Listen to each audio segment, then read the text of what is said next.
আগামী ১২ই ফেব্রুয়ারি ভোটাররা শুধুমাত্র তাদের প্রতিনিধি নির্বাচন করবেন না, বরং জুলাই সনদ গ্রহণের মাধ্যমে নতুন এক সংবিধানের ভাগ্য নির্ধারণ করবেন। প্রধান উপদেষ্টা ডক্টর মোহাম্মদ ইউনূস ইতিমধ্যে এই গণভোটে হ্যাঁ ভোট দেওয়ার আহ্বান জানিয়েছেন। যদি গণভোটে হ্যাঁ জয়ী হয়, তবে সংবিধানের মোট ৮৪টি সংস্কার প্রস্তাব কার্যকর হবে।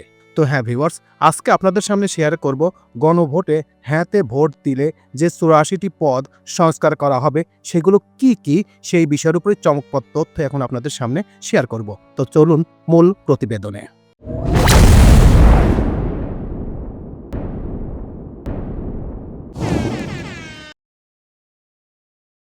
১২ই ফেব্রুয়ারি গণভোট। হ্যাঁ জিতলে কি বদলে যাচ্ছে আপনার নাগরিক পরিচয়? জাতীয় পরিচয় ও ভাষা। পরিচয় হবে বাংলাদেশী। বাংলার সাথে সব মাতৃভাষার সাংবিধানিক স্বীকৃতি। প্রধানমন্ত্রী ও মন্ত্রিসভা। এক ব্যক্তি সর্বোচ্চ ২ মেয়াদে প্রধানমন্ত্রী থাকতে পারবেন। প্রধানমন্ত্রীর একক ক্ষমতা হ্রাস। সংসদীয় কাঠামো। দ্বিকক্ষ বিশিষ্ট সংসদ, উচ্চ কক্ষ ১০০ আসন ও নিম্ন কক্ষ। ডেপুটি স্পিকার হবেন বিরোধী দল থেকে। নির্বাচন ও ইসি। তত্ত্বাবধায়ক সরকার ব্যবস্থা স্থায়ী করা, সর্বদলীয় কমিটির মাধ্যমে নির্বাচন কমিশন গঠন। মৌলিক অধিকার। নিরবিচ্ছিন্ন ইন্টারনেট ও ব্যক্তিগত তথ্যের সুরক্ষায় মৌলিক অধিকার ঘোষণা। রাষ্ট্রপতির ক্ষমতা।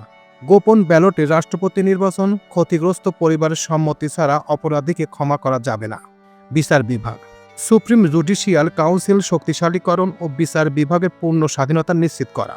সংবিধান সংশোধন। গুরুত্বপূর্ণ অনুচ্ছেদ ও তত্ত্বাবধায়ক ব্যবস্থা পরিবর্তনে গণভোট বাধ্যতামূলক।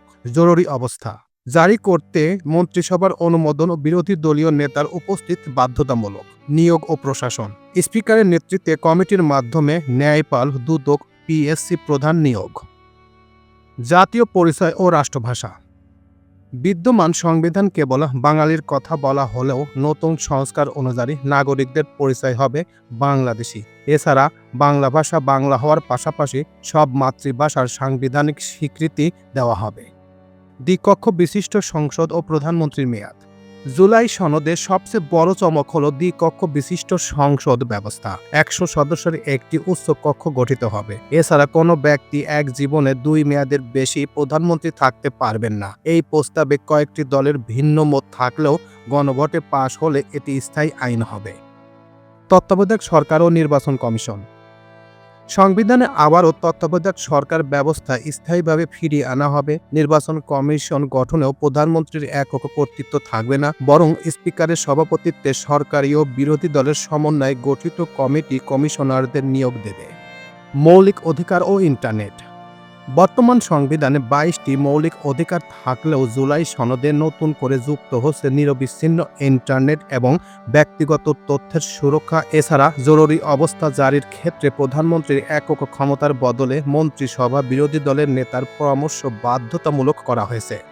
রাষ্ট্রপতির ক্ষমতা ও অপরাধীকে ক্ষমা। রাষ্ট্রপতি নির্বাচনে গোপন ব্যালট পদ্ধতি চালু হবে।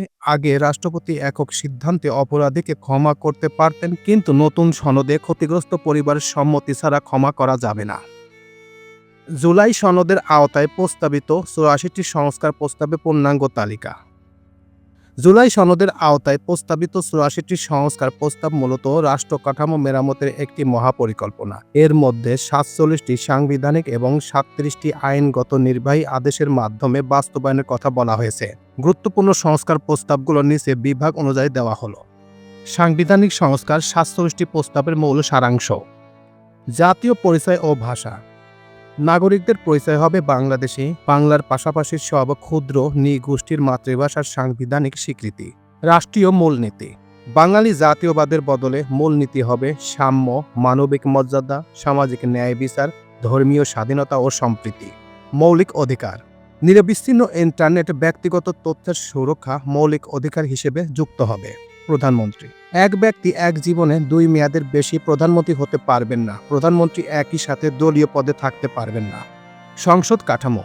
সংসদ হবে দ্বিকক্ষ বিশিষ্ট, উচ্চ কক্ষ ১০০ সদস্য এবং নিম্ন কক্ষ ৩০০+ সদস্য, সংরক্ষিত নারী আসন ১০০-তে উন্নীত করা। তত্ত্বাবধায়ক সরকার। সংবিধানে তত্ত্বাবধায়ক সরকার ব্যবস্থা স্থায়ীভাবে পুনর্বহাল করা। রাষ্ট্রপতির ক্ষমতা। গোপন ব্যালটে রাষ্ট্রপতির নির্বাচন, ক্ষতিগ্রস্ত পরিবারের সম্মতি ছাড়া রাষ্ট্রপতি কাউকে ক্ষমা করতে পারবেন না। অনুচ্ছেদের ৭০ সংশোধন। বাজেট ও অনাস্থা প্রস্তাব ছাড়া অন্যান্য ক্ষেত্রে এমপিরা দলের সিদ্ধান্তের বাইরে স্বাধীনভাবে ভোট দিতে পারবেন। জরুরি অবস্থা। জরুরি অবস্থা জারি করতে মন্ত্রিসভার অনুমোদন, বিরোধী দলীয় নেতার উপস্থিতি বাধ্যতামূলক। বিচার বিভাগকে পূর্ণ স্বাধীনতা প্রদান, প্রধান বিচারপতির নেতৃত্বাধীন কমিশনের মাধ্যমে হাইকোর্টের বিচারক নিয়োগ। সংবিধান সংশোধন। প্রস্তাবনা মৌলিক কাঠামোর গুরুত্বপূর্ণ অনুচ্ছেদ সংশোধনে গণভোট বাধ্যতামূলক করা। নির্বাচন কমিশন। স্পিকারের নেতৃত্বে সরকারি বিরোধী দলের সমন্বয়ে গঠিত কমিটির মাধ্যমে ইসি গঠন। নিয়োগ ও অভিশংসন।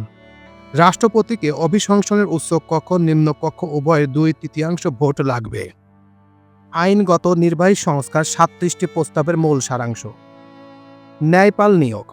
সংবিধান থাকলেও কখনো নিয়োগ না হওয়া ন্যায়পাল নিয়োগ হবে বিশেষ সার্চ কমিটির মাধ্যমে। দুর্নীতি দমন কমিশন। দুদক চেয়ারম্যান ও কমিশনার নিয়োগে প্রধানমন্ত্রীর একক ক্ষমতা খর্ব করে নিরপেক্ষ বাছাই কমিটি গঠন। গণমাধ্যম ও মত প্রকাশ। প্রেস কাউন্সিল ও তথ্য কমিশনকে শক্তিশালী করা, সকল প্রকার কালাকানুন বাতিল করে সংবাদপত্রের পূর্ণ স্বাধীনতা নিশ্চিত করো। মানবাধিকার কমিশন। জাতীয় মানবাধিকার কমিশনকে একটি পূর্ণাঙ্গ স্বাধীনতা স্বায়ত্তশাসিত প্রতিষ্ঠানে রূপান্তর করা। প্রশাসনিক সংস্কার। সিভিল সার্ভিসে দলীয় প্রভাব মুক্ত রাখা এবং কেবল মেধার ভিত্তিতে প্রদায়ন ও প্রমোশন নিশ্চিত করা। স্থানীয় সরকার। জেলা ও উপজেলা পরিষদকে আরও শক্তিশালী করা এবং স্থানীয় বাজেটের উপর স্থানীয় প্রতিনিধিদের পূর্ণ কর্তৃত্ব প্রদান। অর্থনৈতিক সংস্কার। বাংলাদেশ ব্যাংকের স্বায়ত্তশাসন নিশ্চিত করা এবং জাতীয় বাজেট প্রণয়নে সংসদের স্থায়ী কমিটিগুলোর সক্রিয় অংশগ্রহণ। সীমা নির্ধারণ। সংসদীয় আসনের সীমানা নির্ধারণে নির্বাচন কমিশনের একক কর্তৃত্বের বদলে বিশেষজ্ঞ কমিটির সাথে সমন্বয়। তো এই ছিল মোটামুটি আমাদের আজকের প্রতিবেদন। আমাদের এই প্রতিবেদন আপনাদের কাছে কেমন লাগলো? যদি ভালো লেগে থাকে তাহলে অবশ্যই লাইক, কমেন্ট, শেয়ার করবেন। আর যারা এখন পর্যন্ত এই চ্যানেলটি সাবস্ক্রাইব করেন নাই তারা অবশ্যই এই চ্যানেলটি সাবস্ক্রাইব করবেন। তো সবাইকে ধন্যবাদ জানিয়ে এখানেই শেষ করছি। আল্লাহ হাফেজ।